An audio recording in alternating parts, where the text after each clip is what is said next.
Eu tive o privilégio de um dia escutar um missionário chamado Wes Stanford. Ele passou uma parte da sua vida ajudando a igreja na Etiópia, que por 17 anos esteve sobre o regime comunista. As igrejas foram lacradas, pastores foram presos, muitos foram mortos. E esse missionário saía da América do Norte e ia para a Etiópia tentar ajudar os irmãos que se reuniam escondidos nas catatumbas, nas florestas. E um dia ele foi na cidade de Sodo, uma cidade no sul da Etiópia, e conheceu um pastor chamado Tadessa Assai. Um homem de Deus que tinha uma especialidade. A especialidade do pastor Tadessa era pregar nos funerais. Onde tinha um funeral, o pastor ia. Então, quando a polícia sabia onde tinha funeral, ia lá porque o pastor estava pregando, pegava o pastor, prendia o pastor, espancava o pastor, soltava o pastor e ele voltava a pregar. E um dia a polícia ficou com tanta raiva que disse assim: nós não vamos mais soltar o pastor Tadessa, ele vai ficar preso agora. E ele pensou: já que eu vou ficar preso, vou pregar na prisão. E levou 22 a Jesus Cristo dentro da prisão. E a polícia disse: não vamos mais soltar o pastor Tadessa, nem vamos mais deixar ele preso, nós vamos matar o pastor Tadessa eletrocutado, para servir de testemunho para que ninguém mais queira seguir Jesus. E anunciaram na cidade: amanhã, às 9 horas da manhã, o pastor Tadessa vai morrer eletrocutado. Mas eles não tinham cadeira elétrica.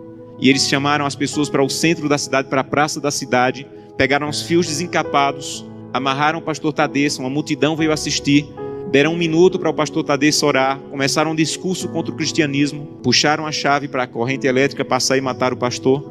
Houve uma explosão, fumaça e faísca para todo lado, a corrente elétrica não chegou e o pastor não morreu. Desamarraram o pastor e disseram: vão para casa, um eletricista vai consertar a gambiarra e amanhã nessa mesma hora o pastor Tadessa morre. E o pastor Tadessa pensou: já que eu vou morrer amanhã, vou passar a noite em oração.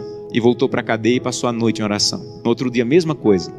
A multidão veio, amarraram o pastor Tadessa, alguém havia passado o dia tentando consertar, puxaram a chave, explosão de novo, fumaça e faísca, a corrente elétrica não chegou. E a multidão começou a apertar tanto, fazer tanto barulho, que a polícia ficou temerosa, desamarrou o pastor e disse assim: vai embora daqui. E esse missionário estava lá e disse que acompanhou o pastor Tadessa e disse assim: pastor Tadessa, o que é que o senhor vai fazer? Um homem que passou 2 vezes pela morte, o que é que o senhor vai fazer?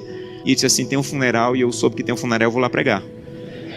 E ele disse assim: pastor Tadessa, eu represento milhares de cristãos na América e nós estamos orando muito por vocês. E disse que o pastor Tadessa se virou, ficou com o rosto sério e disse assim: vocês na América estão orando por nós, aqui na Etiópia? Então volte para a América e diga que nós é que estamos orando por vocês. E ele falou: mas por que vocês estão orando por nós se vocês é que estão sendo perseguidos, pastor?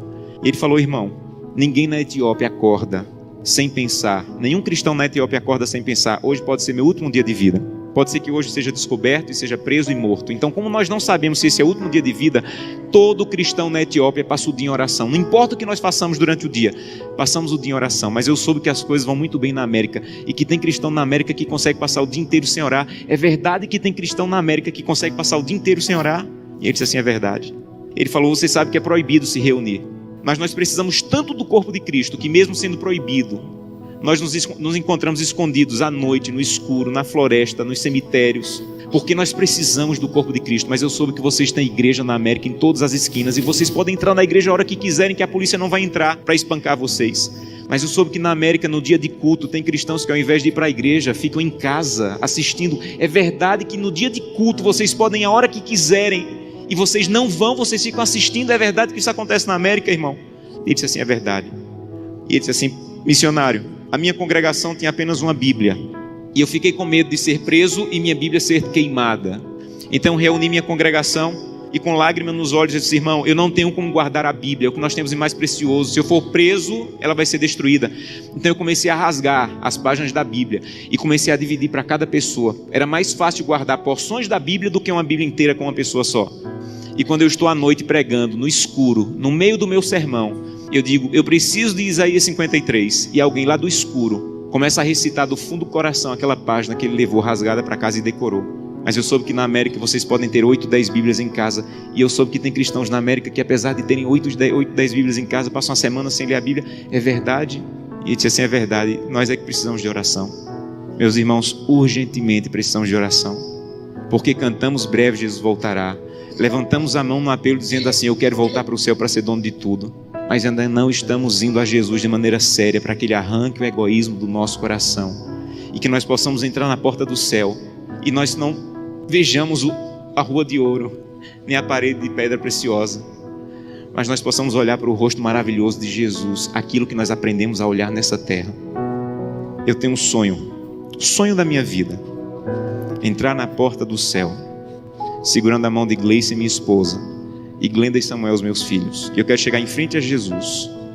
Eu quero dizer: Jesus, cheguei com minha família. Essa aqui é Glenda, Samuel e Gleice. E eu espero que Jesus diga mais ou menos assim: Josanã, eu já conhecia a sua família, porque todo dia você ia à presença. A minha presença me apresentava, só faltava conhecer pessoalmente, mas eu já conheço a tua família. Sejam bem-vindos agora. Um prazer conhecê-los pessoalmente. Eu não quero ser pastor dessa igreja. Eu quero ir para o céu. E isso é mais profundo. Eu não quero abrir o inário e dizer assim: breve Jesus voltará. Eu quero estar lá. Isso é mais profundo. Por isso eu preciso fazer com que o que eu como, o que eu vejo, o que eu acesso, o que eu ouço, a maneira como eu uso o meu dinheiro esteja de acordo com a vontade de Deus. Porque os que serão salvos não amam a própria vida. Que Deus te abençoe de maneira profunda, para que o primeiro fruto da fidelidade, a transformação do teu caráter, esteja de maneira real acontecendo em tua vida.